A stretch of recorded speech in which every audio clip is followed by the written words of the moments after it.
Hey guys. Happy Monday. I'm I'm waving my little stitch please flag because I never wave a white flag. But man, this past week, whew. Thank you so much, Druid. And hi to Robin. Robin's lurking today. So looks like I've got a big number in the I don't know what do you guys call yourself? I mean, I hate to call you an audience because like I feel like you're my friends. So in my friend corral. So happy Monday, guys. It is January 12th. We are 12 days into 2026, and I don't know about you, but the world is a little rough right now. It is rough around the edges. You guys know. Hey, Jill. Jill's here.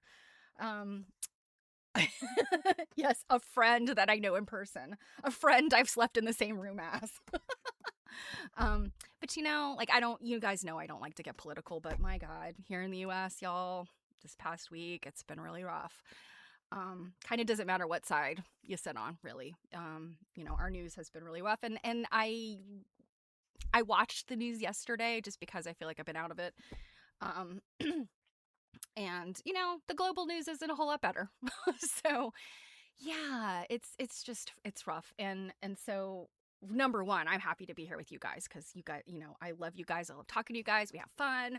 I feel like we're a little bit of just sit together in it and give each other the good vibes. I will say personally, this past week has been really hard for me, just because of personal family personal and family medical, personal and professional. It's sort of just been like a my God.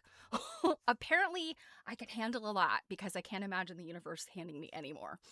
So today I feel like safe place. Knock on wood. The status is like I don't want to say homeostasis, but things are good today. So, yeah, I'm just saying, like, universe, come on. I'm not waving a white flag. I'm waving a red flag that says, knock it off for a minute, okay? We just want to be here. Want to talk about some quilts and, be cool. Be cool, man. Be cool.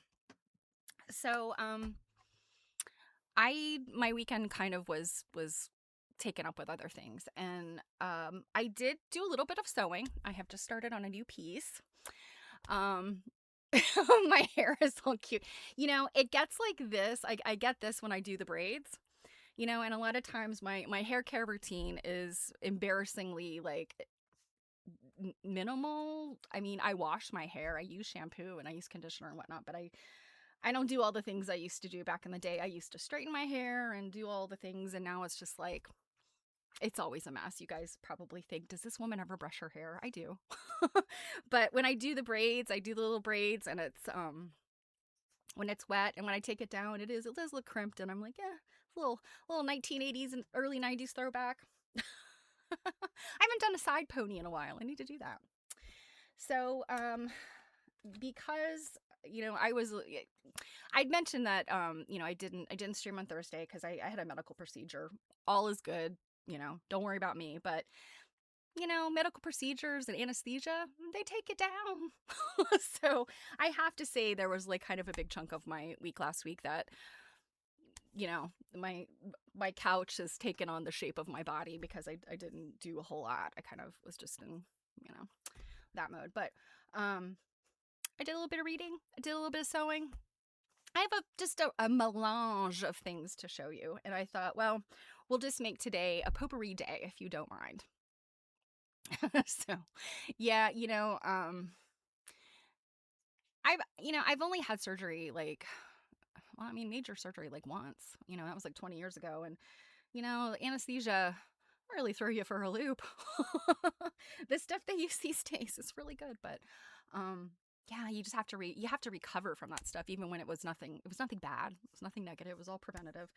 But yeah, I just I thought, oh, I'm good. I'll bounce right up and do some things on Friday. And Friday I was like, nah, just need to nap. But the thing is, you have to listen to yourself. If you got a thing in your stomach, you got a thing in your chest, listen to it. And obviously if it's medically oriented, go to the hospital or a doctor or something. But if it's just like that tightness, if it's that like kind of feeling of exhaustion, you have to listen to yourself because it snowballs, and you might get to a point where then it really does become something bad. So I probably spent a lot of my time not listening or kind of pushing back, right? You get a little. I used to have terrible back problems, and I've done chiropractic and acupuncture and all that stuff over the years, and at this point in my 50s, like very gentle with my back because I know how easy it is for your back to just like snap and be terrible.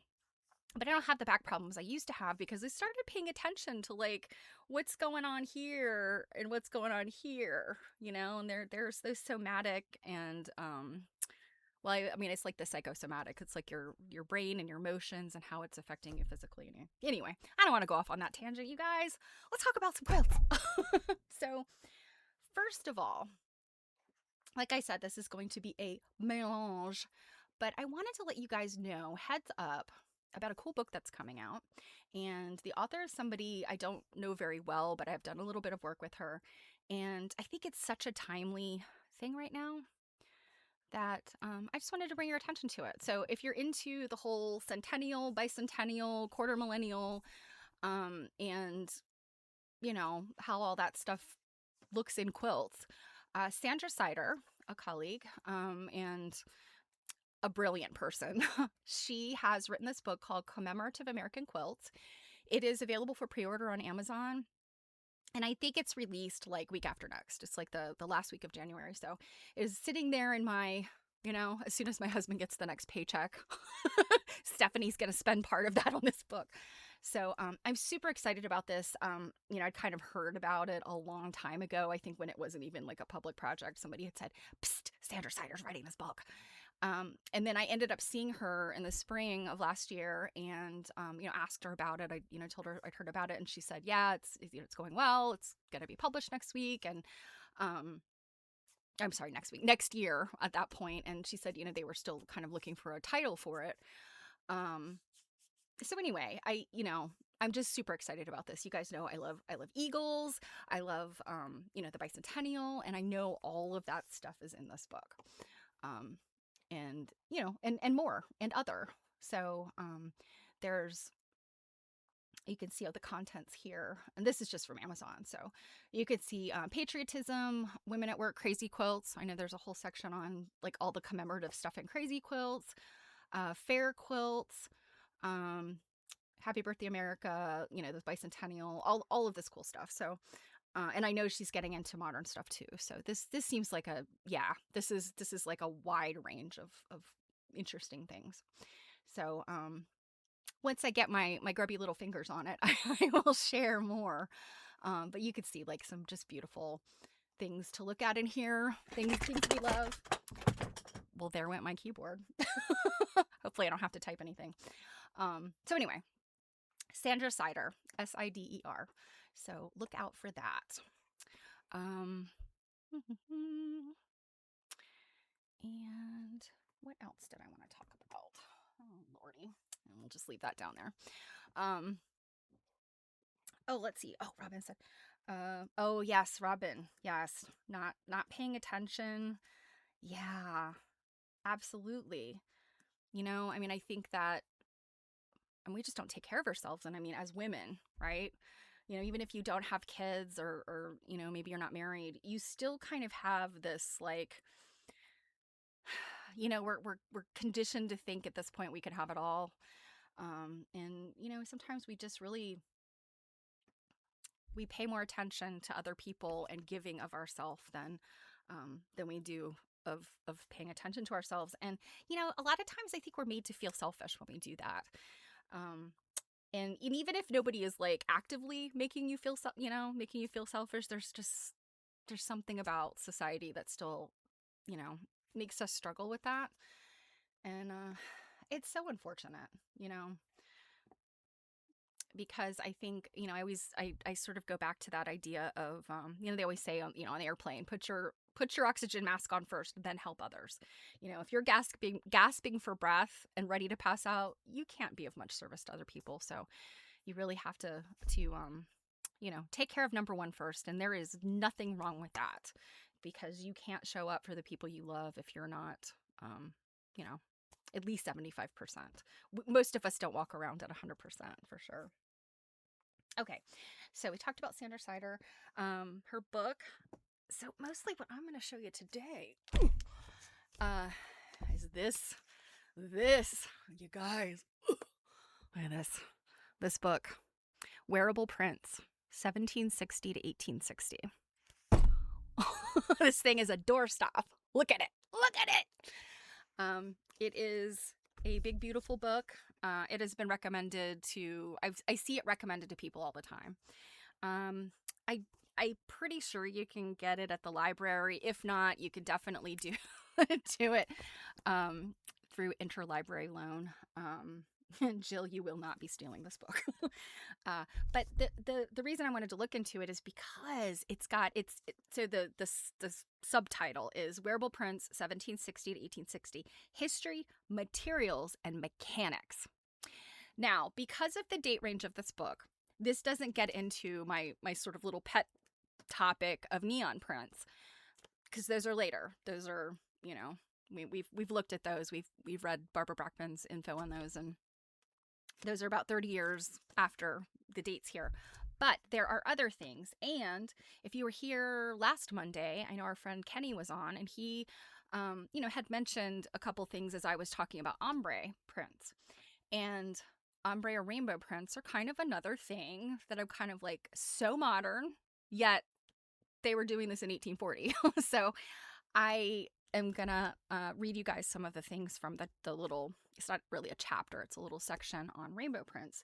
And I have some really cool pictures, and, you know, coming right out of the gate saying, this is fair use educational content, because this book is very much in print.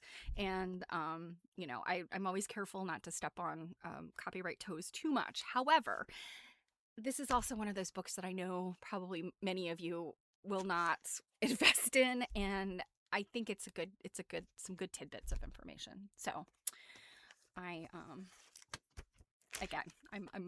putting it out there. We're looking at this under the educational fair use. So let's get into it. And caveat, you guys know I can go long sometimes. I can go short sometimes. So I can't tell you how long today is going to be. Just because, like I said, it's tidbits, melange. We'll see what we get through. So let me Let me find some of the things I had pulled up. Okay, so I'm just going to put the book on the screen for now while I read some of this, and then we'll go through and look at the pictures that I took pictures of. So, like I said, wearable prints, 1760 to 1860. And look at these beautiful prints. Look at these beautiful fabrics. You know, these are dress fabrics. This is not a book about quilting fabrics. Now, all of these types of fabrics are found in quilts because women used dress fabrics for quilts. Whether they were using the scraps or they were just going and buying yardage that could be either dress or quilt fabric. So it's not a quilt book, but it very much pertains to quilts and fabrics. So this chapter, ooh, I didn't bookmark what the chapter is called. Yikes. Wait a sec. I have to say this, one of the very cool things about this book, there's lots of like tables and like schematics of technology. So like all these printing presses I guess they're printing presses, printing machines, roller printing, all that stuff. It's got oh lordy, why can't I find? Okay, it's got all of these great little, I don't know, technical pictures, and we'll look at a couple of them. So this is part 3 of the book, Mechanics, and this section is probably the reason why I most wanted to look at this book. And in here, there's a section called Multicolored Imprint, Rainbow or Ombre.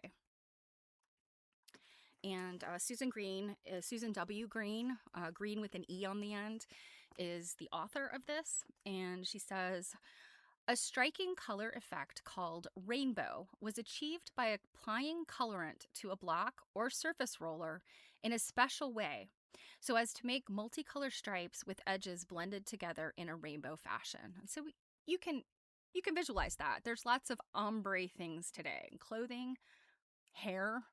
We've talked about Druid. I'm gonna pick on you, but isn't that the stuff that you get, like that hair treatment you get? And I think if you, I guess it can kind of come out as ombre-ish, right? Is it the balayage? We always called it the Baba Yaga because I really don't know how it's pronounced, but we know what ombre looks like. We can picture this.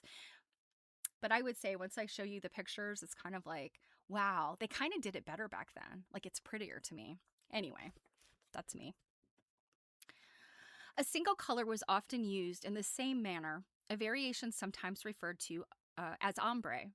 From Hazel Clark, we learned that steam printing was to play an important part in the creation of the rainbow style, which was popular for cheap prints at home and abroad. One reason for this was the ease with which different hues could be printed simultaneously for shadings of yellow, bright pink, blue, lavender, and green. A tantalizing departure from monochromatic shades or the familiar and convenient red, brown, purple matter, or one-dip tones. The rainbow technique was adapted for textile printing in France in 1822. So this is like really even a little bit earlier than I thought. I was thinking. I think a lot of these fabrics we see, you know, they're kind of somewhere between like 1830, 1840s. But this technique actually was earlier than that. Richard Nylander agrees that it was first applied to wallpaper printing in 1822, but claims that the technique was developed in 1819 using a full-width brush to paint lengthwise stripes directly on the paper.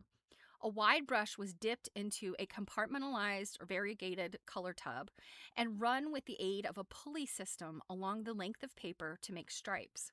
One workman making zigzag motions with a tool to blend the stripe edges together sideways was succeeded by another with a brush to smooth the edges again longitudinally. So I think about this, as I was reading this, I was thinking, like, if you've ever done any type like acrylic painting, you know, you think about like the Bob Ross brand of like, you know, like creating a sky, you know, variegated sky.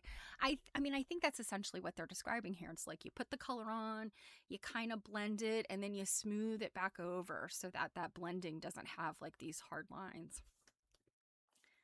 To print a rainbow figure, Nylander recounts, After the long, narrow brush was dipped into the color tubs, it was then drawn by the paper stainer over the face of the drum head or sieve of the swimming tub.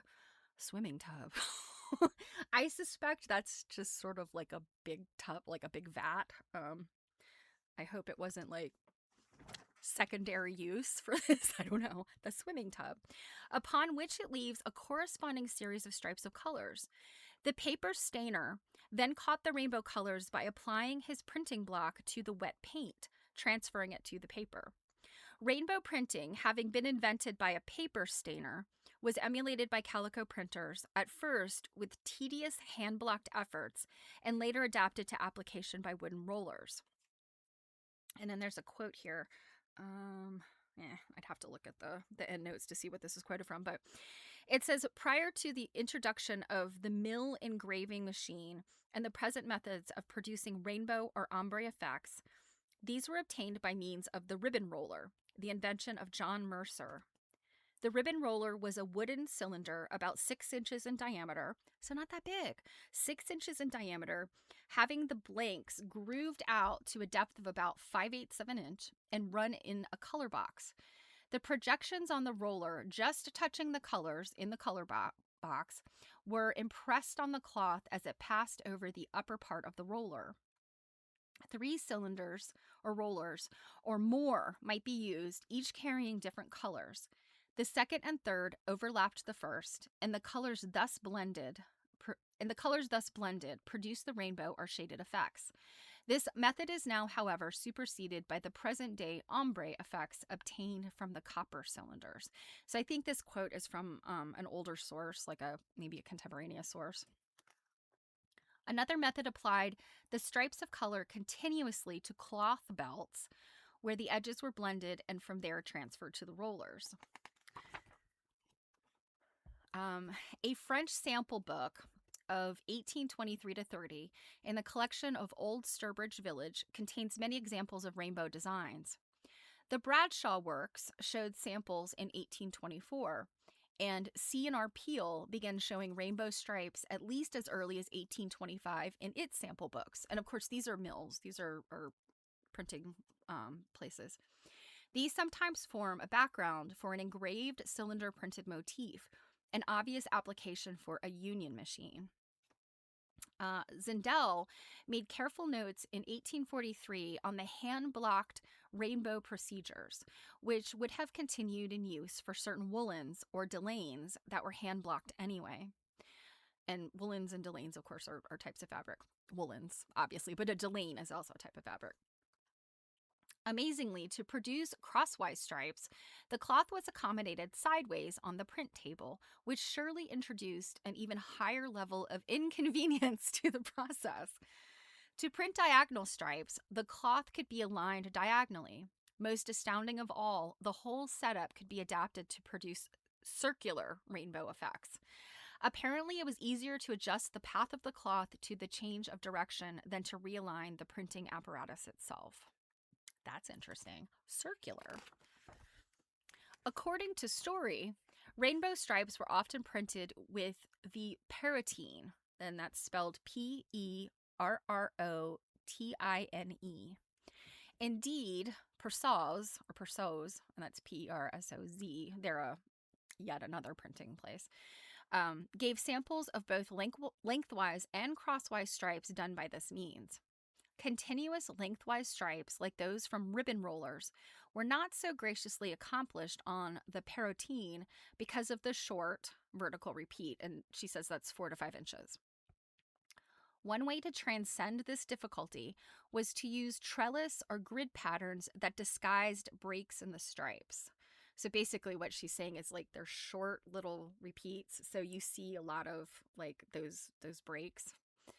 Crosswise stripes, however, came quite naturally to the perrotine because the blocks were the full width of the cloth. Perhaps Graysmith, who stated that horizontal rainbow stripes had to be block printed, considered both hand and mechanically operated blocks to be equally suitable. During the 1840s, the style was exploited in grand style in the new fine wool challis and delaine dress goods that were becoming extremely popular. The best fabric was thin and fine, They do not make wools like this today. Perhaps, the really, high level, the Pradas and the all of those fashion houses might have access to fabrics like this, but I have never in my life seen the types of fabrics that there are being described here, except for like collections. And I can tell you, Dr. Dunton has a couple of these pieces of fabric in his collection, and they are like gossamer. And when you realize it's wool and it's printed, it's like mind blowing, because they're like, you think we're so technologically advanced today, but we don't make stuff like that today. And I would say because it's too complicated, and um, probably a lot of these factories and mills and stuff, they don't want to make that stuff, because it's probably got a very narrow application or interest today versus, back in the 1840s. The best fabric was thin and fine, and because wool takes dyes beautifully, some printers seem to have relished the opportunity to produce dramatic designs in stained glass hues, a form resonant with the Gothic aesthetic that seems to have been overlooked in the literature. Lightfoot's trials of printing on Delane show a wide range of color evocative of period sentiment, ranging from the luminosity of a stained glass rose window to the vapors of Swan Lake. That's pretty flowery. An unidentified French swatch book in the Winterthur Library contains dozens of superb examples of both rudimentary and elaborate designs executed in dazzlingly rich colors. I don't know if this is like the swatch book, but I think Winterthur and the Folk Art Museum both have these amazing, very thick swatch books. And it's been a while. I can't remember specifically. Jill might know if she's still here. But I can't remember if they were mill books or if they were like diaries, like an individual put them together. I can't remember. But in any event, they are big, thick books of, extemporaneous from the time period. Gorgeous, gorgeous little swatches. The shopper confronted with such choices could hardly be expected to resist purchasing a fabric that not only was the perfect between-season, affordable, dressy choice, but beautifully colored and possibly artistic enough to satisfy the arbiters of taste. By 1849, the style had suffered rough treatment in the hands of lesser printers, using heavy-handed designs and inferior, merely gaudy colors. And reading that, you guys, always makes me think of the LuLaRoe scandal. I'm sure many of you probably watched that LuLaRoe documentary. Gosh, it was probably during the pandemic that came out on Netflix, I think. And specifically, if you haven't been in the know, what I'm talking about are those leggings that got very, very popular around like 2014, and the company sold them via a multi-level marketing scheme, and people got so excited and wanted them so badly and wanted to sell them themselves, to become a dealer or whatever they called their sellers, their multi-level marketing sellers, that the company had to resort to just pumping out like crap designs because, they kind of promised these like never-ending unique collections and the rares and all that kind of stuff. And so sort of by the end, and they might actually still be going, I can't remember, but in any event, by the end, the fabric was garbage. The prints themselves were garbage. Like nobody wanted this stuff. And it kind of seems like, this is what we're talking about here. Where something gets popular and everybody jumps on it and then like kind of makes it into crap, right? We see this all the time with stuff. In anticipation of the Great Exhibition of 1851 in the Crystal Palace in London, the editors of the Journal of Design and Manufactures, whose intent it was to elevate the debased national taste, bluntly identified and dismissed the worst of the submissions from interested printworks. Sounds like some of these printworks were told what's what. Into each issue, they pasted swatches of what they considered to possess superior aesthetic merit. No rainbow prints were included. Oh. As noted, with regard to the Toby tub, okay, the Toby tub is like a next thing that she's going to talk about, and I'm not going to go into that. Um, but Lightfoot, for one, produced designs at least in 1860 with block printed rainbow grounds, and as late as 1913, Blackwood reported that the ribbon roller was superseded by the present day ombre effect obtained from the copper cylinders. Cylinder printed rainbow effects actually were developed as early as 1826, where they appear in Zendel's journals. Rainbows continued to appear in trade, but public taste was nudged, or bullied, into preferences for harmonious colors and flat pattern floral prints, or what probably looked like modern geometrics executed in newly developed madder palettes. Remember, madder is the brown, purple, rusty red, etc. As the century waned, rainbows appeared occasionally, but they never again enjoyed the broad popularity of the 1820s and 1840s. One way or another, the pleasing effect of rainbow stripes was popular to a greater or lesser degree for about a century. Whether the end product was costly or cheap, certainly it was an appealing novelty that inspired printers to find a way to suit rainbows to their respective techniques. So let's look at some of the pictures.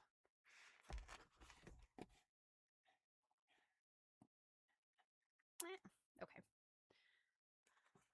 So these are, kind of read you the caption. So this one here at the top, in first glancing at this, I was like, oh, this just looks like it's faded. Like it's got a faded stripe in the middle. But this is actually a sample of block printed rainbow wallpaper, 1825 to 1835, courtesy of Historic New England. And so kind of like if you step back from it, you can see that like that center stripe is truly like a very yellowy color, whereas the outer parts are kind of like a sort of a royal blue, I guess. And I think it's very pleasing. I like it. It's just, it looks different than things we see today. And then down here, um, whatever this says in French, but this is Perceau's. I'm probably pronouncing that wrong. Perceau's example of a multicolor rainbow print, 1846. And this is from American Costume Studies. American Costume Studies provided a lot of stuff that's in this book. And there's another, I think one of our other pictures comes from another one of the costume organizations. But this, I mean, look at this. This is very, I mean, I don't know, modern looking, contemporary looking to me. And this, when I think of the, in quilts, the ombres that we see, these blues are often what I think of. Maybe not so much this, but I mean, we see this kind of stuff in a lot of quilts. So the blue and then this sort of, I don't know, this sort of greenish gray. There's a different green. I just feel like the blues are frequent. And let's see, actually, let me read you what these, I didn't get a good picture of the caption there. I'll read you the caption on that one. So what we're looking at here is a selection of finely printed decorative rainbow stripes from the Design Register 1844, the National Archives in the UK. So that's what those are. And then this one up here is from the Geneva Historical Society, 1850-ish, a rainbow printed wool dress. And you can even see like the snaps here, or the press studs, as they call them in England. That was on this dress. Or actually, you know what? Now that I look at that, that's actually a button. I'm sorry. Those are buttons. Those aren't press studs. Yeah, you can see that's buttoned through there. Sorry about that. Okay. Again, these are more of them. This looks, when I think of rainbow, this is what I think of also. And these are, let's see, this is a page from the Design Register showing typical examples of rainbow prints, 1844. So this is a continuation of the National Register, or the National Archives Design Register. But very pretty. Look, this one's like a purpley one. Okay, here we get into the technology. So I'll just read this to you. So this says a color roller rotates through the surfaces of 3 different colorants in a divided color box. And we see here's the color box here at the bottom. It passes 3 colors to a color blanket, which is this thing that's wrapped around this. It's probably like a prongy sort of rod that's got sort of 4 different pieces that hold that taut. So the color blanket. Um, the edges are blended by a doctor blade or brush, and so that's what this is doing. I think as that color blanket rotates.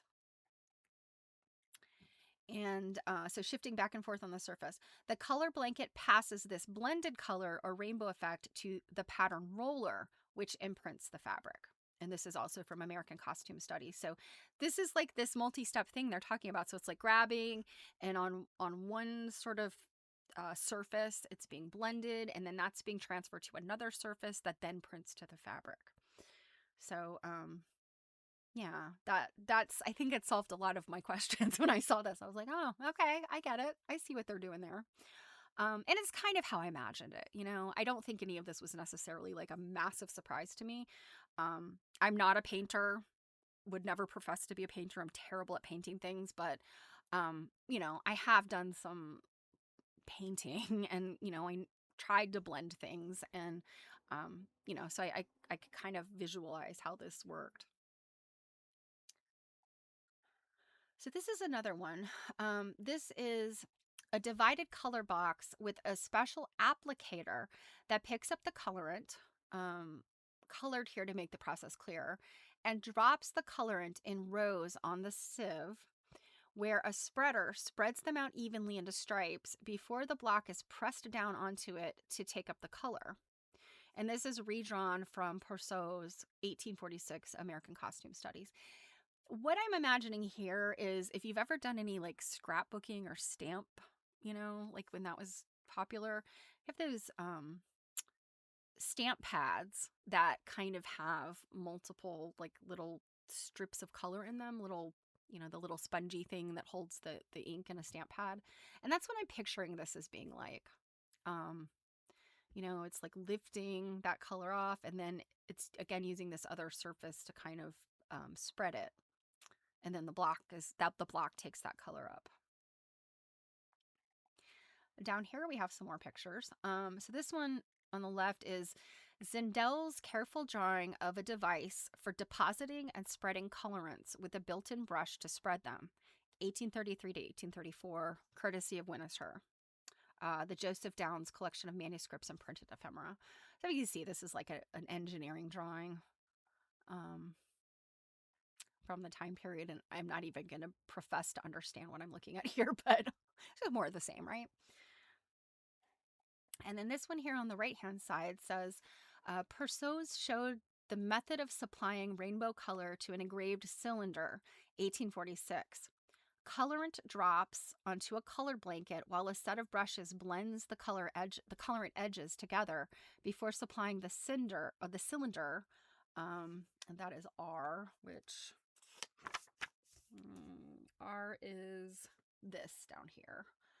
Sorry, the page was bending, so I hope you can see that. It's this little roller here. With color to be printed on the cloth passing around B. So this bigger one is where the cloth is. And you have all these look like bicycle chains and gears. But it seems to me like what this is it's literally like some kind of hopper that has, it's divided into sections inside, I guess, and it's kind of squirting out this colorant. That's what that looks like to me, and how I'm imagining this. It's drops of color, and then you've got these brushes that are blending it, and then it's being added to the cylinder here and then onto the cloth. So all of these things are kind of operating similarly. Just different people, I think, have used, I guess, different factories or printers have used different technology that they developed or somebody else developed for them. So, I mean, we're talking industrial revolution here, right? Okay. These are just more examples. I thought this one was really fun. This is a faux ikat patterning from a French sample book at Old Sturbridge Village, 1823 to 1829. This one here, I've seen fabric like this. In fact, Jill and I did a thing on Quilt Nerding. Oh, it was probably a few months ago, where it was like reproduction or original fabrics. And I feel like one of the fabrics was similar to this. It was something like that. So this is Rainbow with a simple diagonal vine pattern, French sample book. It's probably the same book from Old Sturbridge. And then this one here is fabric of a lady's double, so it's lined with another print, dressing gown, 1825 to 35. And they say, note the diagonal direction of the turquoise shading. So this is what they're talking about here. So you could see how if you sort of follow the edges of it, you can see that it is diagonal. It was not put down the way the brown was. The brown is vertical, whereas this turquoisey bluey color is diagonal. Interesting. I mean, it's definitely not how they manufacture things today, because I'm sure it's a pain in the rear, you know. This over here, I didn't get a great picture, but this is a man's dressing gown with these multiple print type stuff going on.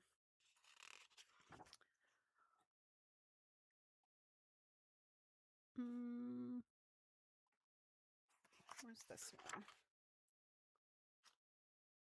Oh, this was for this. This is the diagonal we just looked at. So this is Persaud's Rainbow or Fondue print, 1846 American Costume Studies.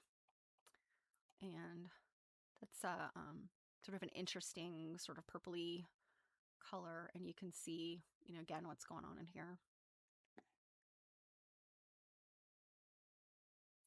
I liked this. I loved this polka dot and stripy polka dot situation. And you can see how this rainbow has been applied to these. And you still have this white ground.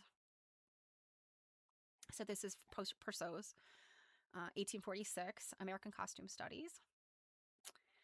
These are just typical quilt patches with rainbow designs, 1840 to 1850. Also American Costume Studies. You can even see the quilt stitches. I like this blue one. I mean, I guess this is that blue and buff period, I think. Right? So yeah, 1840s. I think, if I'm right, you guys, somebody out there, tell me if I'm wrong, but I think 1840s was this blue and buff sort of period where people really liked, you know, blue and like a khaki tannish color together. I can't say it's my favorite thing, but I like this fabric. I love this print, and then the ombre effect on top of it. This one over here also is very interesting. This is a printed cotton with 2 rainbow colors in an unusual colorway, 1844, National Archives, UK. And this one printed horizontally, I guess, because you can see the darker part is going horizontally. And then this one at the bottom, a fancy rainbow effect in checkers, Ward and Sons, Riverton, Connecticut, circa 1840. So to me, this maybe is another one of those, the blue and buff or blue and brown fad. This is from the Connecticut Historical Society, Hartford, Connecticut. And what is next? Okay. So up here at the top, I didn't look very closely at this. So this says a detail of a delaine dress with a rather crudely printed, striking purple and gray pattern, circa 1845, American Costume Studies, Genesee Country Museum. And I'm trying to remember Genesee, if that is in Indiana or Michigan, or maybe it's New York. Ugh, I'm showing my ignorance in geography here. I don't know, crudely printed whatever. I still think this is really cool. And just the way it kind of falls into these, you know, it's a pretty heavily gathered skirt. So just the way that these ombre pieces peek out in different ways. I really loved this. There's some pink. Guys know I love pink. So this one says, zoom out a little bit. Stunning clear colors on a fine wool, unidentified printer, circa 1850. And this is from the Winterthur Library, Joseph Downs collection of manuscripts and printed ephemera. So what we would often call like a cheddar, which is actually like a chromium or chrome orange, chrome yellow. I would say these are chrome orange in this case. And then that gorgeous pinky, pink and brown. I love it. It's my favorite. And this was at the bottom of that page. So these are 3 rainbow printed Delaines, 1840 to 1850, American Costume Studies. So this one looks kind of brownish, but I think this was probably more of a purple color originally. And then these other ones are the brown and blue. And then this is on the last page. You've got a cylinder printed rainbow effect from a French sample book, 1823 to 1829. So this was probably that earlier swatch book from Old Sturbridge Village. This one is particularly interesting to me because some of this ombre is what's creating the plaid. The literal plaid stripe is ombre, right? And then this one is also very pretty. A dainty rainbow effect dating well beyond the usual period assumed popular for rainbows, 1880 to 1900, American Costume Studies. So yeah, wait, like this is definitely, if we're talking 1820s to 1850s as sort of being the heyday of rainbow, turn of the century is like way past that. But you can see the difference between this and, some of these other, during the heyday. It's different, it's got a different design sense to it, right? You can see the difference there. Okay, so that was the last, I know that's the last picture in here. I hope that we have now learned something about the ombre. It's I guess it's not as mystifying as I thought it might be. It does still seem like it's very, handwork intensive, I think, even using those machines and technology. So it's interesting to me. I mean, I could see why, with the way that factories work today, it is no surprise they don't do stuff like this anymore, again, because of that hand aspect. But I kind of wonder, is there somewhere in the world where they have the capability of still doing this? And is there anybody that does it? I'm sure the machines exist. They're probably in museums, but no. Interesting stuff. Okay. So the next thing, let me go back to here. So I told you this is, again, bits and pieces, mélange. So I got this little thing. It was a surprise. I bought a book as a gift for somebody on eBay. And I don't remember, I really, I'd have to look back at the listing to see if they mentioned this, because this is totally unrelated to the book I bought. I mean, it's a quilt related book, but this has nothing to do with that book. So I'm kind of suspecting that the seller is not a quilt, textile, etc. I suspect the seller is a person that sort of, they sell a lot of stuff, right? Lots of eBay dealers like that. So I suspect she probably had this and thought, okay, this woman bought this quilt related book. She probably would like this too. So really excited, very grateful, because I've never seen this before. It is a little exhibit catalog, essentially. But it is so, so charming. So I thought we could look at some of the pictures and look at some of the info in it. And what this is, it's called Quilt Sketches, as I held it up. It is by Loretta Harrison Conger, and it is from the Lane County Pioneer Museum. Now, this is now called the Lane County, I think it's Lane County History. Hold on a minute. I pulled up the info about them. Here we go. So Lane County History Museum is what they're called now. They are in Eugene, Oregon. Let me grab the link. So if you want to go check them out. Let's see. There we go. Okay, so there's the link for you if you want to look. Seems like I haven't explored their website really at all. I just looked them up to see, if they're still around, but it looks like they've got some interesting collections. It seems to be like the site is a little bit slow too. I'm assuming that's not me. I think that's them. Um, it seems like they have some really cool stuff on here, like some, I don't know, like oral history type stuff and, online manuscript collection. So this looks like a really great museum that has invested in their, putting their stuff out there. So I was excited to see that. So we'll have to look at them a little bit more later to see like what quilty stuff they have. But in the meantime, let us look at the pages of this adorable little thing. Oh, where did... Oh, did I close it? I bet I did. Hold on a minute.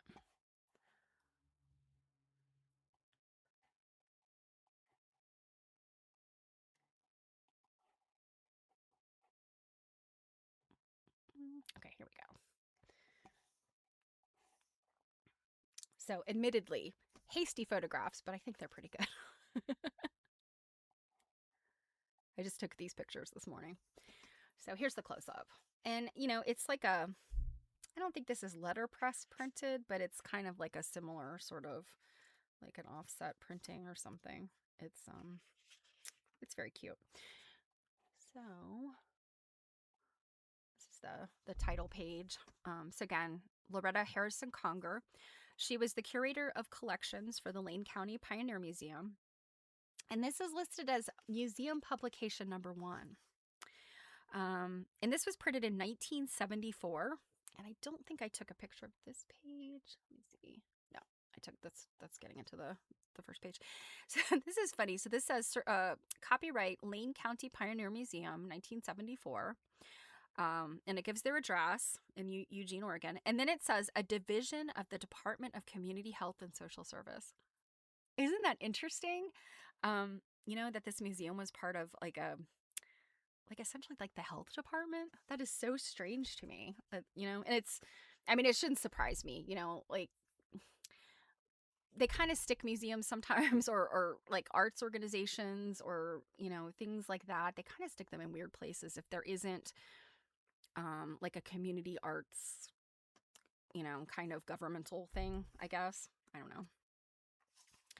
So in the foreword, which is just some text, so I didn't take a picture, it says, Lane County Pioneer Museum maintains an exceptional quilt collection.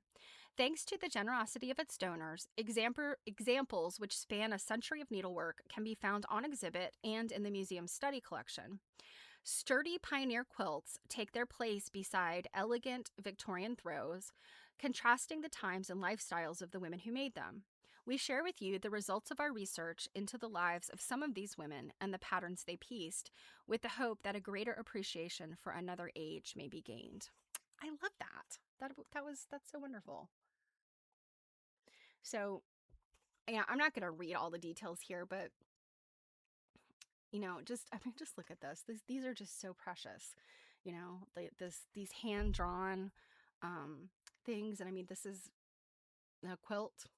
you know, um, and so some of these quilts belong to the family of Oregon's first governor. So interesting stuff. This was a blue and white quilt, I guess. This is fun. Like this is an applique block, and then they've got this little pattern detail of the fabric. So fascinating. They've pulled in some quotes from different. Let's see. This is when Mrs. Whitaker died. The flag on the Capitol was lowered in her honor. The first time this was done for the wife of a state governor. That's interesting. Look, the quilting designs. I love this so much. This is so cute. So this is talking about Lemoyne Star in honor of New Orleans' founding family.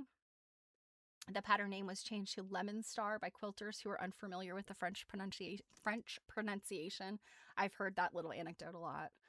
But look at this. This is such an interesting quilting pattern.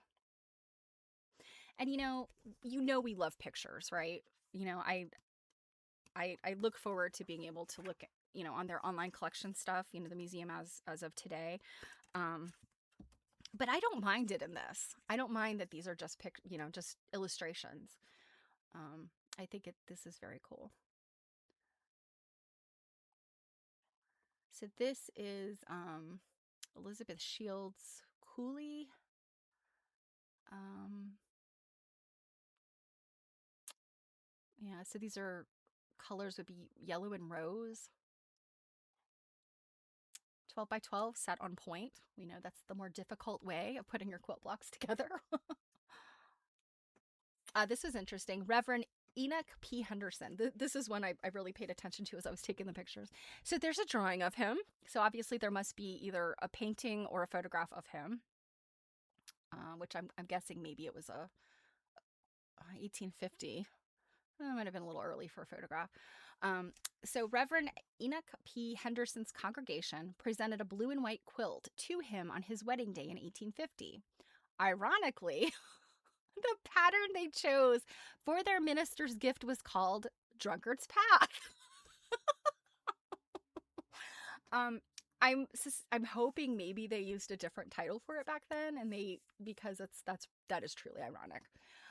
His initials are written in India ink on the quilt's binding. So he was the president of Eugene's first institution of higher learning, Columbia College. He looks a little worried there. Maybe he does know that this pattern is Drunkard's Path, and he's like, oh gosh, do these women think I'm an alcoholic? I think back then they had different names for that one. So this is a section from a double Irish chain quilt. I don't know anything about Oregon. I've never been there. I recognize some of these names here, like Coos Bay, Oregon. But I don't really have a frame of reference much for some of the names of locations here. This is fun. I loved this. Um, so a card with the inscription "Hovering Hawks and Peonies" was pinned to a quilt owned by Nellie Gilfrey, member of the pioneer Hazelton Gilfrey families. She was the daughter of Creswell's first mayor. Her intricate quilt combines both applique and piecing. Peony blocks are appliqued in rose and green against white, in contrast to the pink, navy, brown, and white triangles of the pieced sections. I thought that was interesting too. But like, what fun quilt, right? So yes, she says, or they say, the entire quilt is illustrated 70 by 70 inches. I'll have to look and see if we can find some of these in there, assuming they're still in their collection. This is a fun one. This is a 4-block section from Sophia Jane Inman's quilt, circa 1890. So this has like some characteristics of like a double wedding ring, even though like in 1890 double wedding ring wasn't really a pattern to my knowledge, or maybe it was just coming about. Double wedding ring had its heyday like in the early 20th century, but I don't know where the first quilts were identified. But this like piecing of these round sections, you can kind of see how something like that could turn into a double wedding ring if you start overlapping these pieced circles.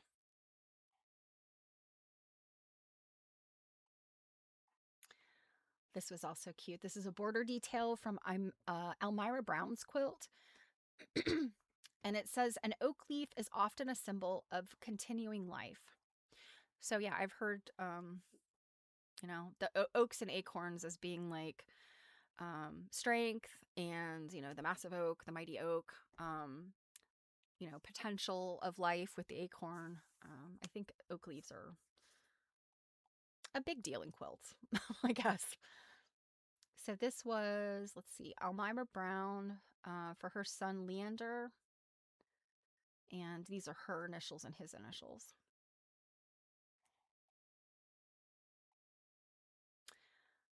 And these are fun. So this, I would say, is maybe a broderie purse situation. And then you've got a spider web with strings of velvet, satin, and taffeta. So that's 1928. Let's see. not really telling us a whole lot about this. Other than her quilting measures an amazing 14 stitches to an inch. And then this is fun. Del Walton's hexagon quilt, 1890. So this seems to be probably a traditional-ish grandmother's flower garden, perhaps.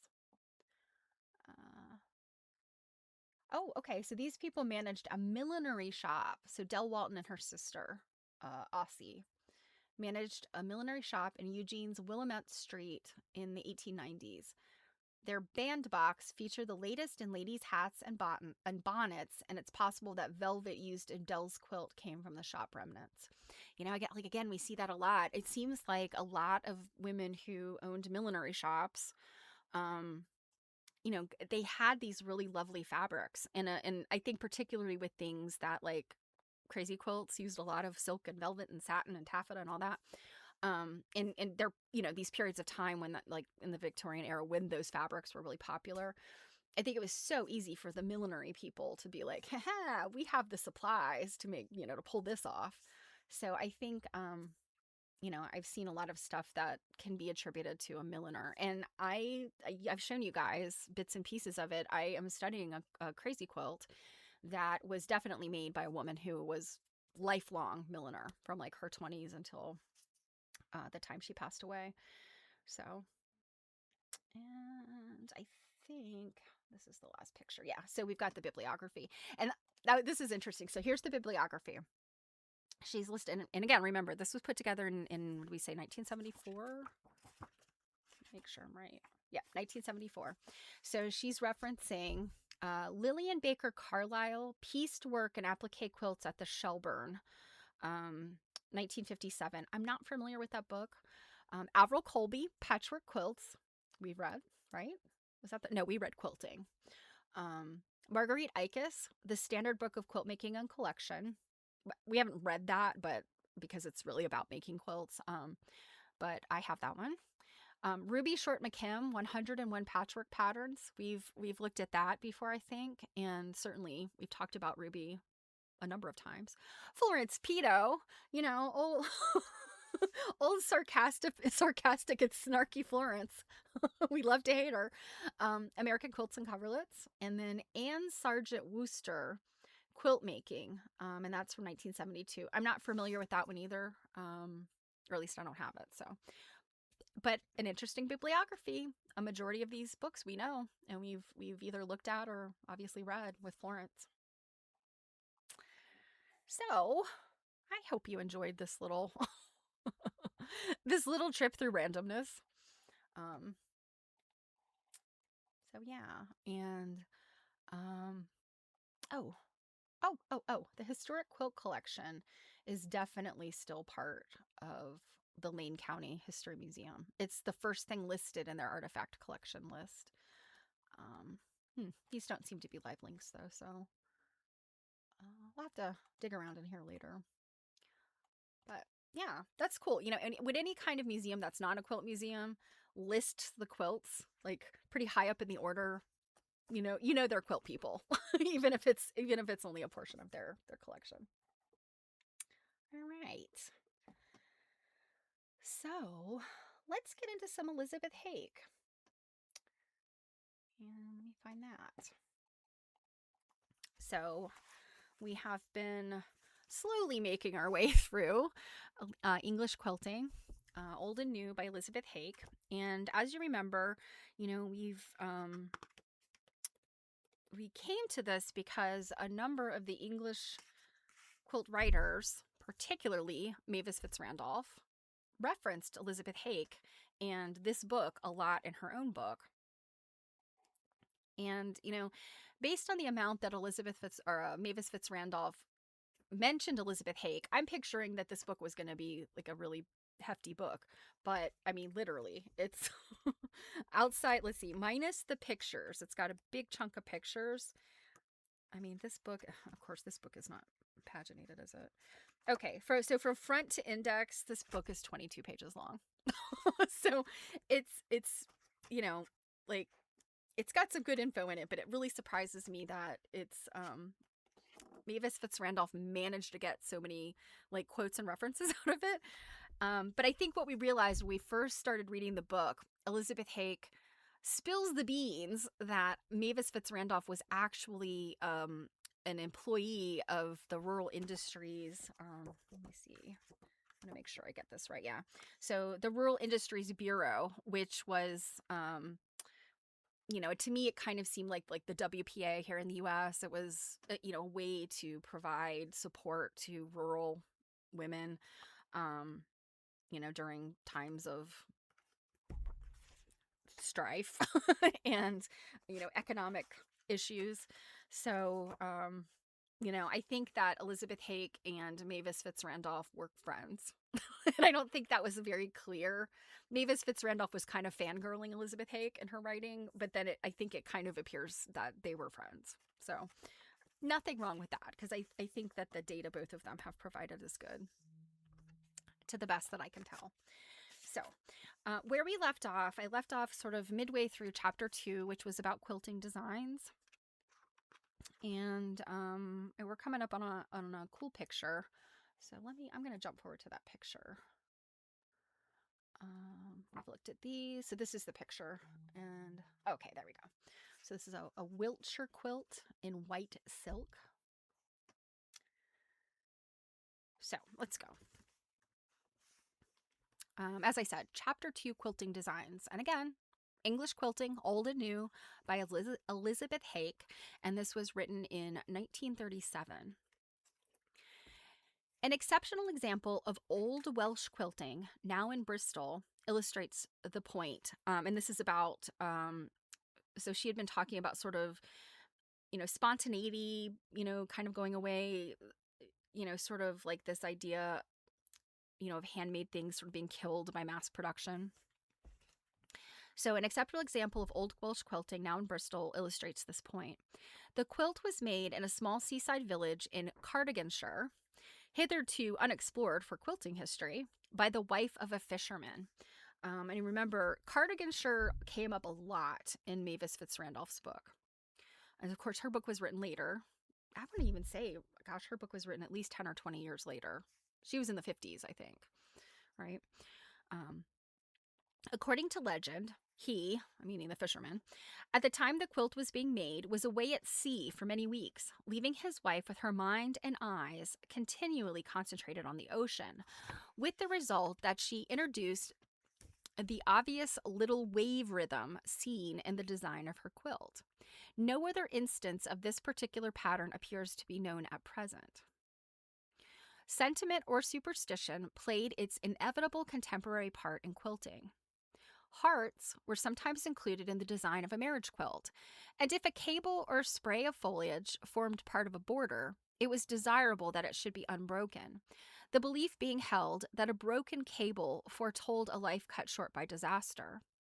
If a girl has not made a quilt before she is 21, no man will want to marry her, was an old Devon saying.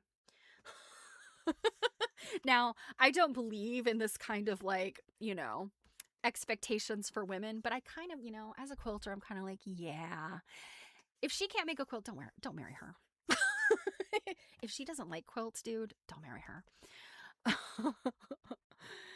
After considering these remarks, referring to separate patterns and designs, their immediate origins and symbolism associated with them, those workers who have studied the subject of design will appreciate the fact that the success of a composition depends on the right application of certain principles to which the motifs of the design are subservient.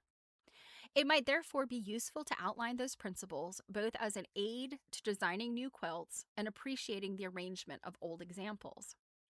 Firstly, then, it must be remembered that the size and shape of the quilt are the determining factors of the design. It is a space to be filled. So that this filling shall be orderly and effective, the principle of subordination must be applied. This involves a dominant idea. Now, this is interesting. I've never heard this before. So this involves a dominant idea to which all else is subordinate. If patterns are applied indiscriminately to the surface of a quilt, the result would be chaos, a muddle. The application of the principle of subordination reduces confusion to order, complexity to unity. So, essentially, I think what she's saying here is that you have something predominant, and then you've kind of got the supporting quilting that just sort of like, again, supports that. And I think this image that I have on the screen right now is not, I don't think this is what she was talking about earlier. This just is a Wiltshire quilt in white silk. Can you imagine white silk? But I think this is making the point that this is the medallion, this is the center, and this is what you're supposed to see. And then that grid quilting on the back is just, it's just quilting that supports this big beautiful medallion piece. I say big. I don't know how many inches that is. Um, okay, so this is pretty big. This is looking like it's probably about a yard wide, this section here, according to this little scale. So, but that's interesting. I've never heard the term subordination used. And I mean, I went to art school. I don't remember, it's just not a term that they used. I mean, although the concept I do understand. A glance at many of the examples illustrated in this book will show the importance of this orderly layout. It will be seen, for instance, that the bold border and dominant central motif stand out by their spacing and size in relation to the rest of the quilt. Contributing to this result also is the use of other such principles as contrast, both in size and shape, and symmetry or balance, not necessarily involving repetition. And I think these pieces she's talking about, I think, are critically important in quilting if you don't have piecing and applique, because these quilts were so often, the Welsh quilts we know had like a bazillion borders. Like what? It's got to have at least 3 borders or it's not a Welsh quilt. Isn't that what they said? Um, but, and again, this is an example of a whole cloth quilt. So this idea of how these quilting designs work out is more important or more critical when you're talking about whole cloth or something that just doesn't have a lot of piecing in it, because it's the quilting itself that's important there. Now, if you have lots of piecing, the quilting can take the back seat, and these concepts she's talking about aren't quite the same. Although contrast, symmetry, and balance then become important in the fabric choices when you're talking about piecing. So, for example, if any of you have ever taken, a modern or contemporary quilting class, like the sort of beginners type stuff, one of the subject matters might have been talking about value, because a lot of times people will gather up a bunch of really pretty fabrics. And I mean, I can tell you right now, I'm guilty of this actually constantly. I have to pull myself back when I gather up a bunch of fabrics, because you have to remember, if they're all the same value, then the whole quilt just nothing pops, right? You have to have that contrast, like a very dark and a very light. And depending on how you put those things together, one or the other, will recede or pop. And that's where you get that like movement, that aliveness. But when you have something like, a medium blue, a medium pink, a medium yellow, a medium green, and it just kind of just all creates like sort of a muddy, like nothing really stands out. And again, if you've spent any time making quilts, you've been in this place before, looking at your quilt top or looking at your pile of, fabric pull and thinking, is this going to work out? Did I pick good colors? And one of the things I think I discovered that, it's an old quilter's trick, but to get one of those red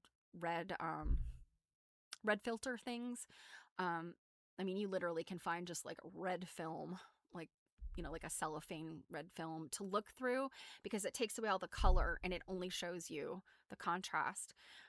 Another way you can do it is by taking a picture of your fabrics and then change them on your phone to black and white. And then you'll be able to see, is this all gray? That means you have no value differences.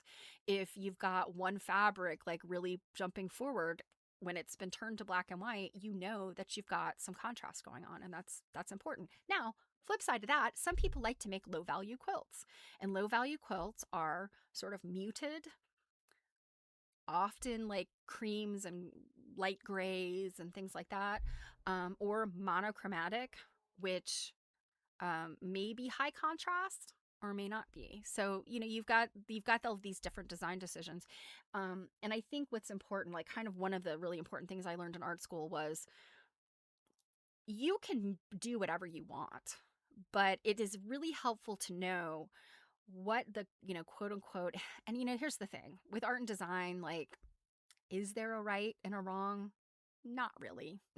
There's what's pleasing to the eye, the pleasing to most people. And so if you look at it from that perspective, this is the thing that's pleasing to most people. Then you can decide, I'm going to break the rules there. And I think it's great to be able to break the rules and do what you want, but knowing what the quote unquote established or most common or whatever, I think it's really good to have that foundation, and then you can break the rules based on knowing what the foundation is. That's just my opinion. But I think that's something that we're sort of flying off the reservation to do some of these, like, unexpected things in quilting. um I think they're more successful when you understand sort of the foundation and make that conscious decision to go outside versus just kind of going for chaos, or just applying what you think is right. Having that foundation again kind of helps you understand, like, is this going to look good, or is this going to, here are the problems I can see in this color, or, and I mean also scale and size and all that, that I put together. So I digressed a lot here. Okay. Fully to understand the peculiar difficulties of the would-be quilt designer, it is impossible to overemphasize the importance of these governing principles and the necessity for bearing in mind the type, function, and limitations of the materials to be used. A good quilt designer knows that the fundamental and practical object of her pattern is to keep 3 layers of material in position, giving a pleasing effect of design without leaving large unstitched areas. To achieve this result, most careful planning and forethought are needed. One of the tests of good application of quilt design, as has already been said in this chapter, is in turning the corners of the pattern. The success or failure of this test is specially marked in borders. And so what she's talking about here is that idea of, like, not breaking the chain, designing in such a way that if your quilt is like 70 inches wide, accounting for like binding and stuff, you've got a certain measurement that your quilt design can go. And then it's got to turn a corner and go up the other way if you're going to have like a continuous design in the border. So that has to be planned out. And if you are not a planner and you just start quilting, you might get to that other border and go, the other side of the border and go, I can only fit half in there. And we have all seen those antique quilts that do that. And I think they're charming, but it is also very clear that the quilter did not take their time to sort of vet the spacing, or they did and they still went off the rails. So, yeah. One of the tests of good application, or I'm sorry, where you read that. The problem of covering a large piece of material with close stitching without blurring the main theme of the design provides another pitfall for the inexperienced quilter. This difficulty can often be overcome by means of a double line of sewing round the essential motifs of the pattern, and further emphasizing their importance by filling the background with a geometrical design on a smaller scale, based on curves or their intersections, such as the shell and wine glass, or intersecting straight lines forming squares or diamonds. And obviously, what we see here is a diamond, which is a square set on point, or grid. What she's talking about with shell is obviously like the little curved lines on top of each other. In wine glass, I know we've looked at that a lot, but it's literally like the foot of a wine glass, circle, overlap those circles, and then you get this kind of, it's like a flowery, orange peely sort of design. The choice of such filling should be made with a view to contrast, squares and diamonds serving as a foil to a curved design, and the shell and wine glass setting off a rectangular motif.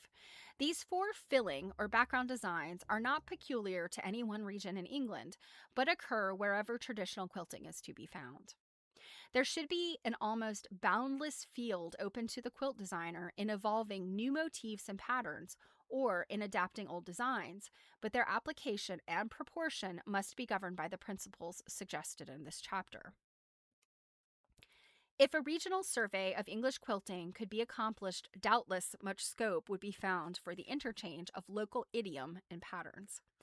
The contribution of the west of England to this pooling of designs would be of great value because its hereditary custom of designing from nature would provide an inexhaustible supply of new ideas and subjects from which to draw for patterns. The West, in its turn, might profitably absorb more of the sculptural and severely formalized qualities of the Northern designs. And again, here, this is where she's talking about, like, she's going to that Wales and the north of England, these two geographic areas, even though she's been really talking about more of England, I think, whereas Mavis Fitz Randolph focused on those two regions. But I get the impression that those two regions were really the locus of major quilting. And, the rest of the country kind of maybe had small pockets or swaths, but it was those two areas that were super heavily concentrated. And that's why they keep coming back to them.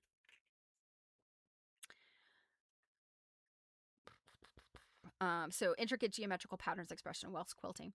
It is not unlikely that hitherto unknown traditional designs might be discovered in unexplored counties. So that is the end of that. Let's see how much this next chapter. Okay, we might get through half of this next chapter. So the next chapter is actually on quilt making, chapter 3. And why is this? This is out of order majorly. There's like 3 pictures that are not. Bear with me a sec, you guys, because I want to be able to show you. Oh my gosh, did I not get these pictures? No, here we go. Okay, so this is sort of the next big picture that we see. An old quilting frame found in Devonshire. I don't think there's anything surprising about this quilt frame to us. We've seen this kind of stuff before. So we are at chapter 3, quilt making. Old woman, are you fond of carding? From the Deaf Woman's Courtship, a traditional song. Okay, British people. The first essential of a quilter's equipment is a frame. For without one, even small objects such as tea cozies and cushions are liable to pull out of shape. Modern quilters seem unanimously to consider an ordinary embroidery frame satisfactory for this type of work, and sometimes for purposes in economy, an unwanted picture frame can be adapted. Oh, that's interesting. A picture frame. So this drawing, which we are looking at, shows the traditional frame most commonly used in the past in Devon, Somerset, and Cornwall, and closely resembles that still in use today in the northern districts, and honestly, all over the United States throughout history. This is where, these corner pieces sat on the backs of chairs. The pieces that stick out, backs of chairs are there, or a sawhorse, or some other type of thing to prop the frame on. So, yeah, this is nothing weird to us, right? An interesting exception may be mentioned from the reminiscences of a North Devon farmer's wife who, as a child, used to watch a neighbor working on a much larger frame containing a quilt about 7 foot 6 inches square, stretched to its full size. I don't understand how they quilted it, because 7 feet, have that if you're sitting on either side of it. How do you get to the middle? That's why quilting frame is narrow, right? And the length of the quilt is rolled up because you want to be able to reach. You don't want to try and stitch with your arm out. And I would say something that's 3 or 4 feet away from you is just impossible unless you're going to climb on top of it. So I don't know. This frame stood on its own 4 legs and almost filled the room in which it was kept. The drawing represents the center of a quilt made on this frame about 70 years ago. So let's see. That would be, I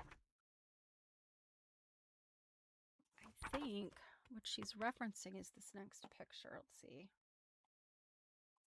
Seems like she's referencing 6, and this is 6. So, I mean, again, I just don't understand how that's done. The frame, which seems to have been the standardized one of its day, circa 1800, consists of two deal bars. Let's go back here. Two deal bars, DEAL, each having a strip of webbing nailed to one of its edges. And so that is, let's see, here. I guess along here is what she's talking about, right? Two swords, as they were locally called, made of oak or other hardwood, each perforated by a series of equally spaced holes, are slipped through slots at each end of both bars. So that's this here. And you got the little peg that goes in those holes. These equally spaced holes enable any given distance between the bars to be established by the simple means of inserting 4 hardwood pegs, 2 in each sword, at the inside corners of the bars. Thus, the quilting frame becomes rigid and parallel-sided. Such a frame as this can be made, as it always was, by any village carpenter for a few shillings. The size of the frame shown in the diagram can be modified according to individual needs. Having acquired a frame, the wool for interlining must be prepared. Some form of wadding or mechanically prepared cotton wool was sometimes used in part of North Devon and in certain Cornish districts, as it is today in the north of England, but homegrown lamb's wool and often an old blanket were the general rule. The former by the finer needlewomen, and elderly women say they can remember being sent in their young days to collect lamb's wool from the hedges, because it was always considered by expert quilters to be the softest for sewing. According to one Cornish account, wadding would be used in addition to a blanket if the latter was very thin and worn, so that would raise the flowers or design when stitched. From this same source, it is declared that lamb's wool was too expensive locally to use 40 years ago. So, I mean, she's talking about like turn of the century, late 1800s. In Wales today, lamb's wool is still invariably used. And this is kind of interesting to think about because, England is not known for cotton. For them to get cotton, they got it from us or they got it from India. So there was that pushback against cotton. We read the cotton, the book about all this. And so it makes total sense to me that wool, and I mean, certainly, of course, lamb's wool being very soft, but wool in general makes more sense as their batting than cotton does because it was readily available there. They had lots of sheep there. Whereas cotton makes more sense for us unless you're in a region where they were raising sheep. And I think generally we had less sheep, at least in the colonies. About 2 pounds of wool would fill a large quilt. Less than 1.5 pounds should be enough for a single bed size. It must be thoroughly scoured in soapy water, and after several rinsings, dried out of doors on a sunny, breezy day, usually spread on the ground under a wire or fishnet covering to prevent it from blowing away.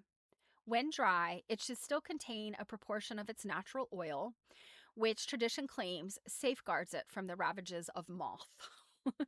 So she's, of course, referring to lanolin. Teasing or carding the wool is the next process, and a lengthy one. So let me go. This next picture is there. A pair of wire brushes are more efficient and speedy than pulling by hand. Let's see. There's a quilter whose quilts we're going to look at later. It says she always teased her wool by hand. That seems like a lot of work. All knots and lumps should be brushed out carefully, and the wool finely picked over by hand to ensure perfect cleanliness. Sheep are dirty animals. I mean, they're out of doors, obviously. They're out in areas where there's lots of, plant debris, where they're out there grazing and moving around. They can get poop in their fur. I love to see those sheep where they put it's like a big coat they put over them, and I think it's probably to protect their wool before it's being sheared at certain times. And then also you see the sheep that have been sheared that are wearing coats, and they're so cute. I'm sure they're cold. They take their wool when they're naked. The materials for the top and back of a quilt Oh, I'm sorry. I missed a sentence here. Those who do not feel inclined to tackle the preparation of their own wool can, of course, buy it readily scoured and carded. The materials for the top and back of a quilt should be chosen with careful judgment and should both be of the same weight and texture, whether in silk or cotton. Artificial and very shiny silks, in the experience of present day quilters, are to be avoided as they do not turn out well. So, artificial silk, of course, is rayon. I've seen a number of quilts that use rayon, and they're wiggly. Artificial silk, well, silk in general is also can be kind of wiggly depending on what the weave is. But I feel like rayon and viscose, they're all sort of they're synthetics that are created from, you know, like wood. They're created from a natural source, but they chemicals are applied to make them. So they're really a synthetic. But yeah, they're very lovely in terms of like the fabric itself because it does imitate silk, but it also can be very, very wiggly. Good Shanghai and Tyrian silks can be recommended. Also, some vat dyed and wild silks, which wash and wear well. Really good qualities of crepe de chine and dull satin can be used, but are expensive. For very simple tastes, the best casement cloths are suitable, and for those who prefer something rather shinier than casement, yet less costly than silk, there is a satisfactory form of poplin in mercerized cotton, which can be obtained at a very reasonable price, and is much used today for quilts, though it is considered too heavy for smaller work, such as dressing gowns or cushions. Sateen, which seems popular with northern quilters, is effective, but the work should justify the best materials. So I'm thinking like this is, mercerized cotton does kind of get a sheen to it. And then sateen is specifically the weave of the fabric that gives it sort of a shiny, satin like quality. The West Country tradition for backing materials varied, but plain white linen predominated. In Cornwall, it is reported that the old paisley material was a very favorite thing for the back of patched quilts, and quilting wouldn't spoil the pattern of the material. When chosen, the material for the back of the quilt should be tacked at each end to the webbing on both bars of the frame, and one end rolled round its bar until the material is stretched taut from bar to bar, which distance is controlled by the pegs in the swords. Tape must be pinned to the remaining edges of the material and laced round the swords. And so what she's talking about there, I think I've showed you guys a picture of this before, but what she's talking about is like once the quilt is in here and then is kind of rolled around one of these bars, then the edges of the quilt will be right here. And she's talking about like using like a fabric tape, and you kind of you bring it, you attach it, and then you lash it, and you attach it, and you lash it, and you attach it. So it's kind of coiling from the quilt around these sidebars. We've seen that, I think, in sort of contemporary quilting frames too. Even my little frame setup has like bungee cords on the sides that you can kind of clamp, and they pull the sides of the quilt taut. Eh, shoot, I lost my space. Um, The third layer of material, the top, is traditionally often colored in contrast to a white back, and in the past was frequently composed of elaborate patchwork or sometimes of large remnants of old hand embroidered materials contrived into the exact dimensions required for the quilt. But by these means, the contents of the household piece bag were converted into a thrifty substitute for new material. A custom prevailed in one Cornish district of buying remnants of prints at the cost of 1-4 per pound. So I guess that's, I don't know. I can't figure out what she keeps talking about monetary units in here, and I can't figure out what she means. So 1-4, I'm certain that's pennies, whatever it means. It may sometimes be wise to add to the substance of a thin silk material by tacking it to a lining of butter muslin. Ooh, what is butter muslin? Wonder if that's for wrapping butter, or is it buttery soft? which serves as an interlining between the silk and lamb's wool. This practice was apparently often adopted in quilted skirts, which can still be remembered by many of the oldest generation today. 1 guinea was the standard fee charged for quilting a skirt in a village near Honiton 70 years ago. Interestingly, by the way, Honiton is an area there in the UK that is well known for lace making. They make a very specific type of lace. Ooh, all right, Druid's got the intel. All right, as we thought. It's related to. It's related to butter. So butter muslin is a fine, tightly woven 100% cotton cloth, similar to but finer than regular cheesecloth, primarily used in cheese making and fermenting to drain liquids from soft cheeses like yogurt, ricotta, and cream cheese, and yogurt, allowing for creamier results while being durable, reusable, and washable for repeated use. Okay. I also suspect maybe it's probably called butter muslin, probably because like once you have you've been churning, once you have your big gob of butter, it's still like leaky. So I'm assuming that they probably drained a clump of butter on it as well. Who knew? We learn something every day, right? The study of patchwork would form a fascinating, digressive subject covering a wide field for which there is not space in this volume. No, these 22 pages just don't have enough space, Elizabeth Hake. The West Country regional characteristics do not betray any exciting surprises, and the examples so far discovered, with 2 notable exceptions, consist mainly of squares, triangles, boxes, and logs. Hexagons, varying, described by aged quilters as optigons, octicians, and sextanes. So the first one is spelled O-P, not C, O-P-T-I-G-O-N-S, optigons. And octicians is O-C-T-I-C-I-A-N-S, and sextanes is S-E-X-T-A-I-N-S. So that one, of course, meaning 6. But this is funny, though. Optigons and octicians appear in some instances in the center of a patchwork quilt, but towards the outer borders, the enthusiasm and energy of the design seem to trail off into larger piecing of odd squares and strips. A delightful summary of the peculiar interest and charm of patchwork from a needleworker's point of view is given by M.D. Webster, Marie D. Webster, in her Quilt Their Story and How to Make Them, while she quotes from Eliza Calvert Hall's Aunt Jane of Kentucky.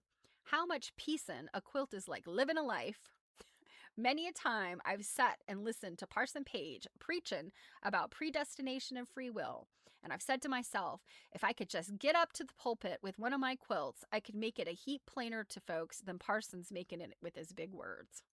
You see, you start out with just so much calico, meaning calico. You don't go to the store and pick it out and buy it, but the neighbors will give you a piece here and a piece there, and you'll have a piece left over every time you cut a dress, and you take just what happens to come. And that's like predestination. But when it comes to the cutting out, why, you're free to choose your own pattern. You can give the same kind of pieces to 2 persons, and one will make a 9 patch, and one will make a wild goose chase, and there will be 2 quilts made out of the same kind of pieces and just as different as they can be. And that's just the way with living. The Lord sends us the pieces, but we can cut them out and put them together pretty much to suit ourselves. And there's a heap more in the cutting out and the sewing than there is in the caliker. I love that she spells calico, C-A-L-I-K-E-R. Aunt Jane of Kentucky. I remember, I think Mary Fawn's back during her quilt nerd years. I'm pretty sure she read some big chunks of Aunt Jane of Kentucky. And it, the Parson Page, I believe there's like the quilting party that's kind of described, I think, for making a quilt for Parson Page. I can't remember the details, but it's been a while. Anyway, it's funny that she's quoting this. The top material, whether plain, patterned, or patchwork, must next be tacked or pinned to the webbing at one end only, leaving the other end free, while the wool is spread evenly onto the inner side of the stretched backing material. At this point, it is of great importance to make a written note of the exact dimensions of the quilt to be, allowing for a good turn-in of all of its raw edges corresponding to the amount of edge tacked onto the webbing. To be able to refer to these measurements as the design proceeds is the only method whereby to ensure equal spacing for repetition and symmetry without unrolling the already quilted portion of the work. Oh, that's interesting. Because, I mean, essentially what she's saying is you got to work off your measurements and your memory. Whereas I think today, before the quilt was put in, it would have been marked out, at least marked into like kind of a sketch for like sections, right? Maybe the full pattern may not be marked itself, the quilting pattern, but I think certainly it would be sort of segmented so that when you're quilting it, you know whether you're on track or not. To be used comfortably with a minimum of fatigue and muscular strain, the frame must be placed at a congenial height to the worker. Let's see, there is a photograph. Oh gosh, this is like way down. We'll get there. But it says in the photograph, it will be noticed that one bar is resting on a table and the other, the end that is being worked, balances on the arms of the quilter's chair. So it's like she's using kind of like a tighter sort of layout for herself. All quilting seems to have been done, and still is, worked from the right side or top material, never from the back. The quilting design having been decided upon, templates of its various motifs and units must be cut out in stiff cardboard, and the two traditional ways of using these templates are optional. The older tradition is to place the template on the top material and scratch closely round its outline with a needle. And that's needle marking. When the template is removed and the scratched line should show clearly enough to be sewn through. A later custom, very prevalent in the West, especially when the top layer of material was colored, was to rub chalk all around the edges of the template, which when pressed onto the material, left in chalk the outline marked for sewing. That's interesting. I never heard that before. Tailor's chalk is very generally used today and is much more clearly seen, especially on silk, than the scratch line of a needle.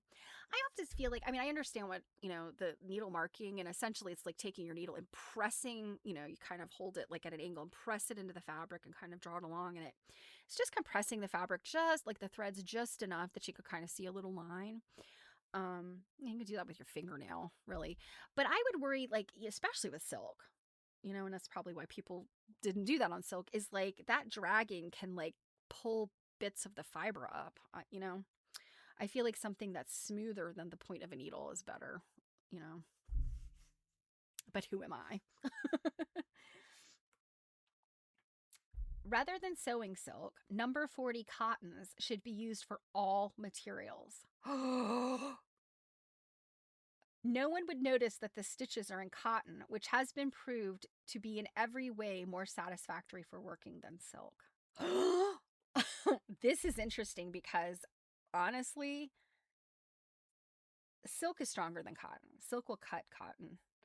I think when you're working with silk, you should use silk. The theory is always, whenever possible, use a thread that matches the same material as your fabric, because they're they're made for each other.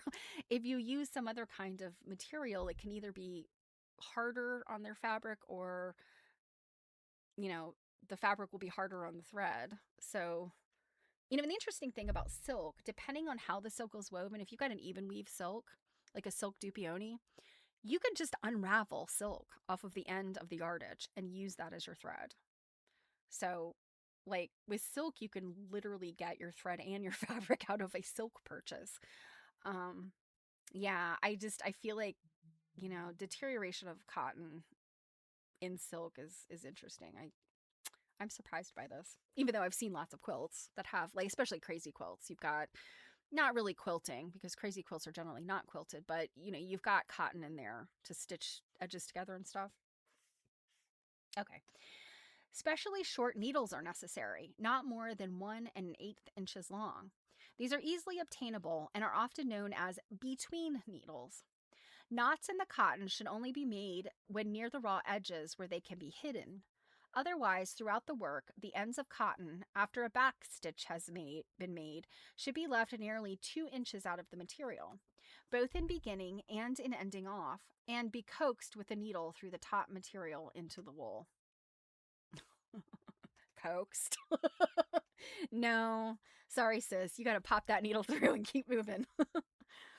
Opinions appear to differ as to where the sewing should actually begin, but a majority are convinced that corners provide the best starting point, working either from foot to head or from side to side of the quilt. In one North Devon instance, it is averred that the worker, whose handiwork we will at some point see here, actually, she says illustration 6, so this that we're looking at, began in the center of her quilts, working thence outwards to the edges.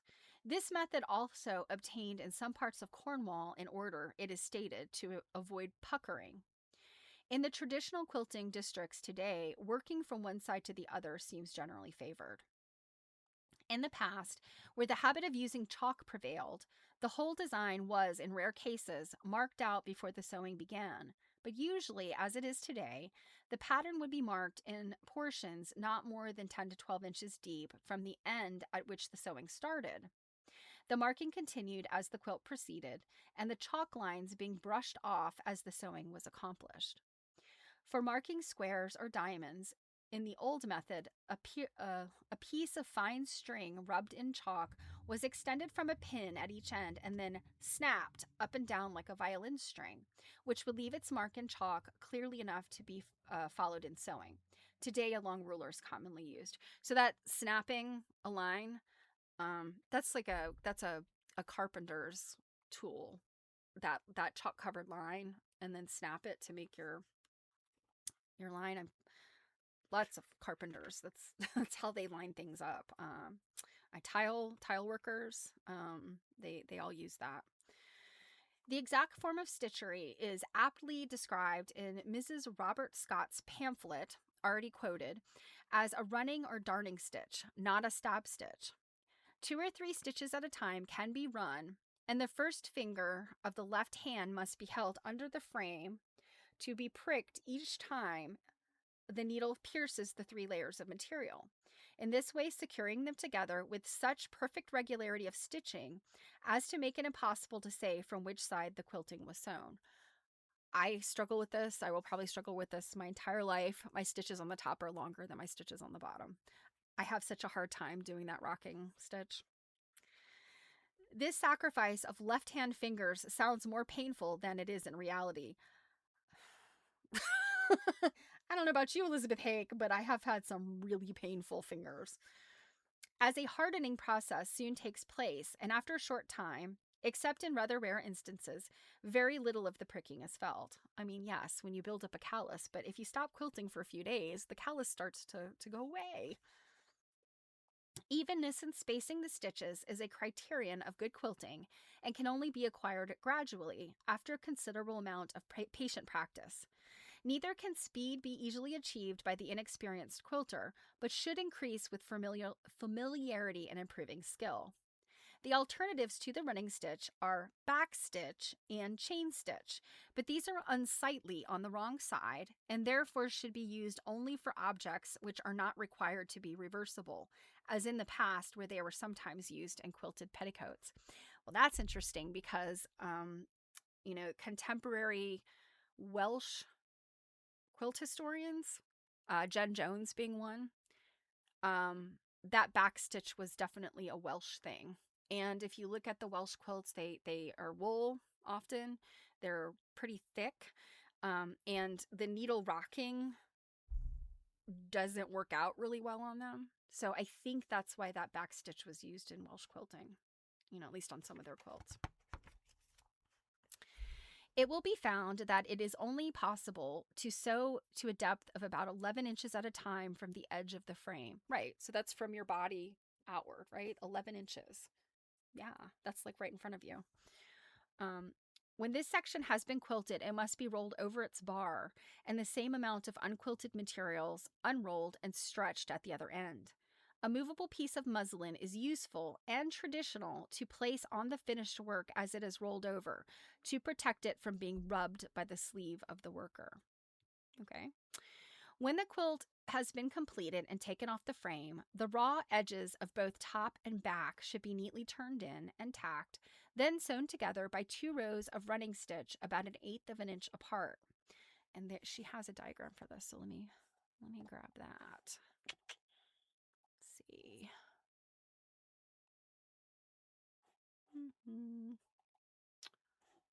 Oops, that's not what I was looking for. Nope. Where did you go? Nope. It came right. Okay, here we go. So this is the running stitch method of finishing raw edges. So this is what she's talking about. 2 rows of running stitch about 1/8 of an inch apart. The methods described in these pages apply to all wadded quilting, whether for bed quilts, dressing jackets, cushions, or other objects. For garments and tea cozies, the quilting should be worked on the material before it is cut into the exact proportions required, so as to leave a margin for seams. Yeah, if you try, and ask me how I know, learn this the hard way. You never, if you're going to make a quilted garment, don't cut out your pattern pieces. You should cut out pieces that are roughly the same size as each pattern piece and quilt them. Then cut them out, because otherwise you get enough shifting from the back and the front that you end up with a useless piece by the time it's done. So,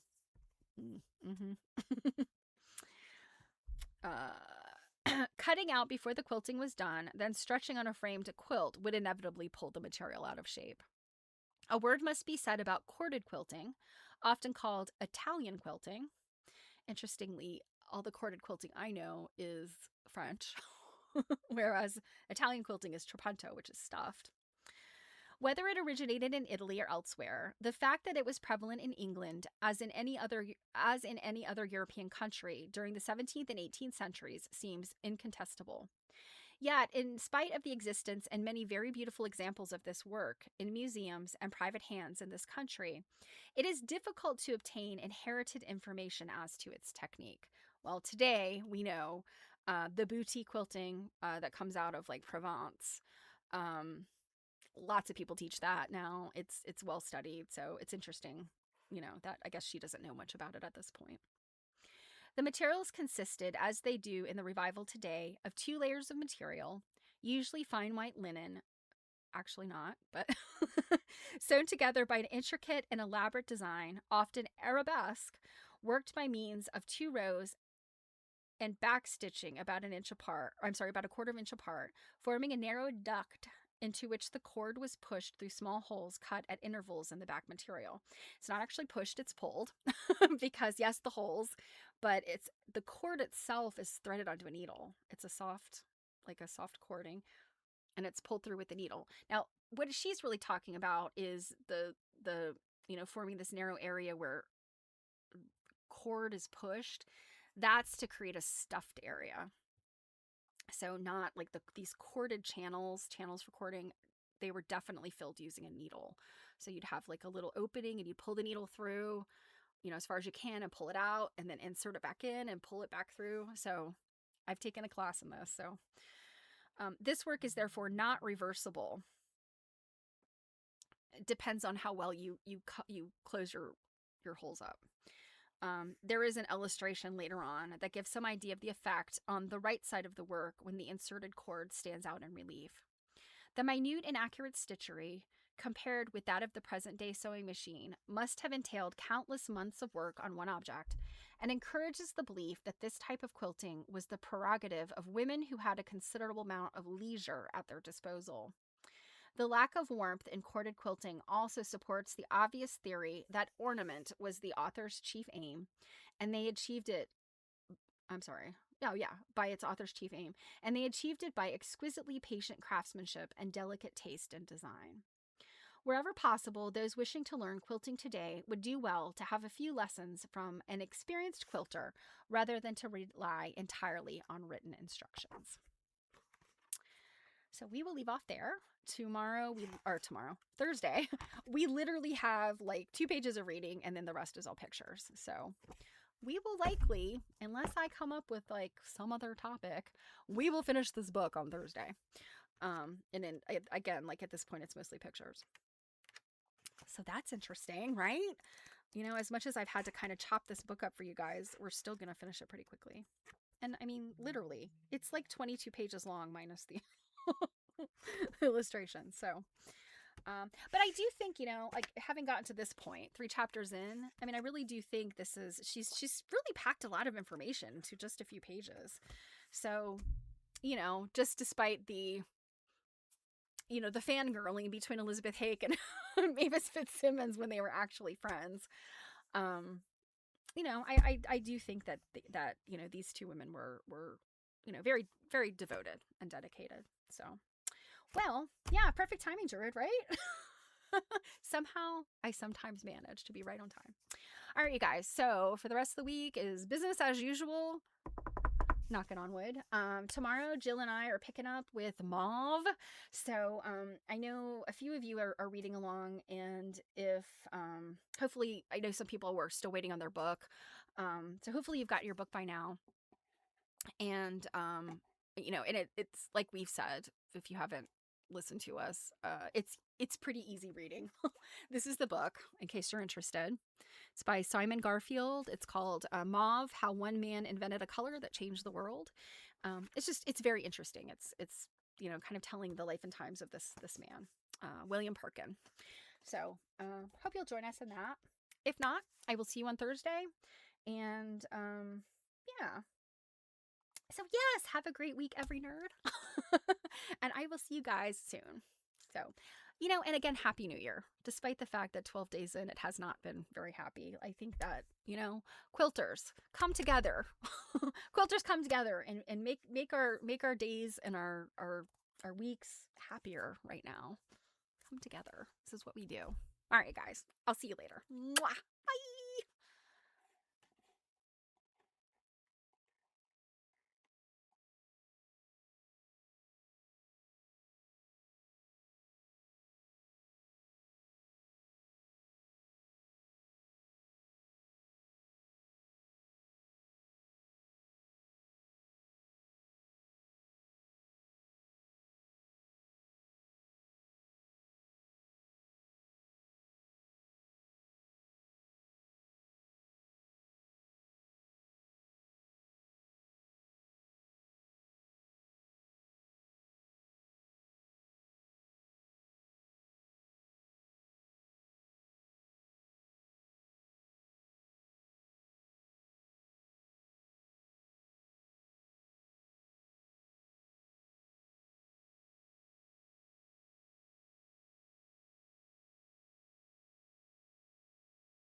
Ever worked with someone?